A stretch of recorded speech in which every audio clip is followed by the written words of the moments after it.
Welcome back. We have seen social media hurt the careers of politicians, pop figures alike. Now, who can forget the twit pics that brought Anthony Weiner's congressional career to an end? Nice. Thank you. Nice. Gilbert Gottfried, the comedian, one of Andrew's favorites. He was fired as a voice of Aflac after he tweeted some very insensitive comments about the tsunami that we saw in Japan. And former MLB pitcher Mike Bacsik, he lost his job as a radio producer after getting drunk and tweeting some racially insensitive comments during a Mavericks Spurs game. The point is, these aren't the most famous ones, but just some of the random examples of all different kind of walks of life, how a single tweet can kick your career over right then and there. But there was a recent story about a 20-year-old, and I want to stress the 20-year-old Heisman Trophy winner, and it got us talking here. Now, last year, Johnny Manziel took college football by storm. Texas A&M quarterback, first freshman ever to win the Heisman. Since then, guys had a heck of a off season, but also some of those off-field antics have taken center stage. In June, got into trouble for tweeting that he was looking forward to getting off of the college campus in College Station, Texas, where Texas A&M is based, as soon as he could, and he wanted to put it in his rearview mirror as soon as possible here. The tweet deleted almost immediately, but it got out there. Colorful relationship with Twitter, from tweeting about late nights to trips to the casino, shown with beers in the hand here, even had to shut down his Twitter account for a period of time here. But it's not just his own tweets that have gotten him into trouble. The ubiquity of camera phones allowed pictures of what appear to be a normal college kid partying out at night to become public. And then he misses a morning session at a college camp here, and he gets sent home, and it's front page news in certain parts of the country and the lead story in ESPN. So, and this brought us to a much broader question than some kid on a college campus. Kids will be kids, but in any other generation, these same kind of youthful indiscretions wouldn't be documented for posterity, and they would have been forgotten. So, I'll start with you, Tom, as probably the biggest user of the medium. The voice of reason. Yes. I mean, the voice of the reason. liberal of the table. No, the most checkered past. yeah, exactly. Yeah. Seriously, I looked at this kid and I said, my God, I go back 25 years ago. Yeah. What would they have had on me, right? And Wait, let me get my list out. exactly. Right. But the issue is, we all know, college admissions looks at what's on your Facebook page. Every employer now is looking to what you've done, what you've tweeted, what your everything about you.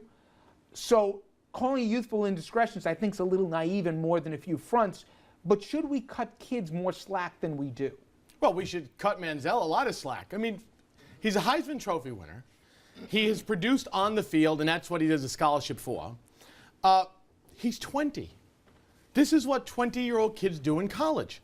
And if you think for 1 second that if he continues down this path of playing great football at Texas A&M, where the NFL thinks that he could help an NFL team, he's going to get drafted. But now, I also know these are investments, that they're going to put tens of millions of dollars, but again, and they don't want Richard, problems like we've seen with guys off the field right now. Richard, he's not done anything wrong. It's not like he was out drinking. He got into one fight that went back to 2012 previous. No.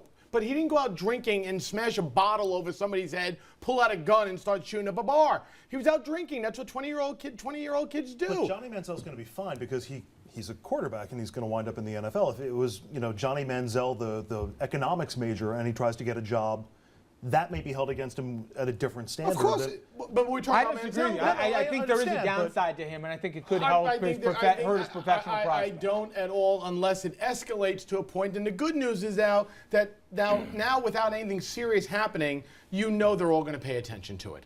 And he's going to certainly pay attention because the spotlight's let's take Manziel out of it. And I learned two terms today that I think are spot on. And I'll ask you got, like Tom here, a kid right in this generation, which is, we are technology immigrants, where that's a term where we've come late to the party. We need more immigrants. Right. Undocumented. But, yes.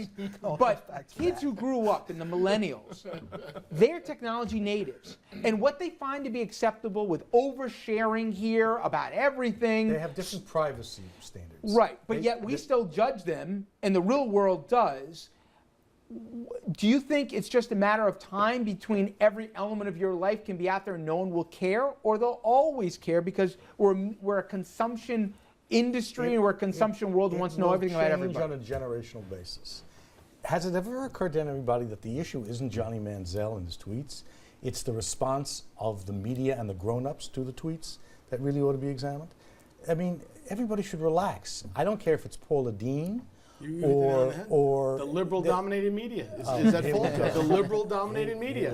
See, conservatives like myself wouldn't care about this, but liberal-dominated media. That's right. You were doing good until you mentioned Paula Dean. So back up for a Oh, step. come on. If I you're mean, going back to up for a step. if you're Years going to ago, be for God's sake. forgiving, you got to be forgiving to your enemy, not just to your friend. Forgiving your friends is easy.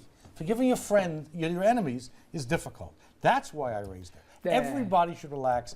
Everybody should be a little bit more. Yeah. There's always going to be over the line and gone too far. The question is, where is that line? And that line's constantly going to keep changing. And I agree with Richard. We were talking about this before, that this is the latest incarnation of, oh, those stupid kids that, they're in 1980, that conversation was on, I don't know, telephone use and staying out late, and in the 1950s, it was listening to Elvis.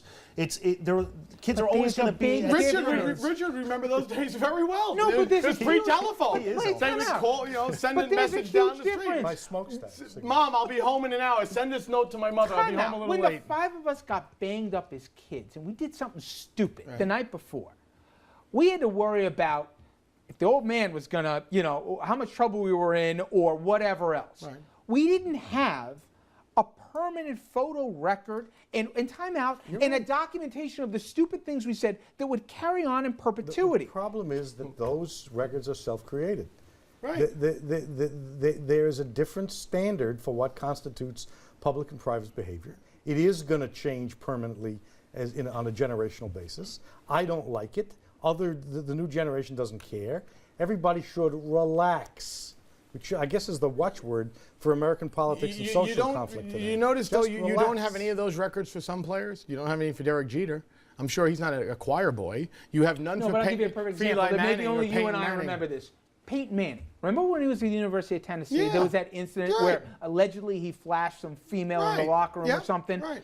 Today, day and age, Right. now he's considered, untouchable, that he's the icon of a everything. Manning.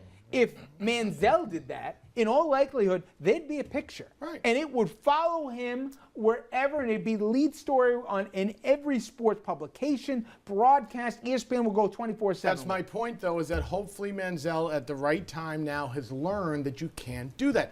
As Peyton did. Peyton realized then he's like, How about that? well, Yeah, they're- good well, luck. yeah, But good luck with that. Let the real But isn't world the come question into the not about the conversation. Mannings and the Manziels, but about our kids or the kids who are interning at our state or whatever, the kids who are coming up now who aren't going to have the luxury. I want to keep the conversation Rich, don't after you the tell you, break. I We'll be told right my back. boys, watch what you put on Twitter.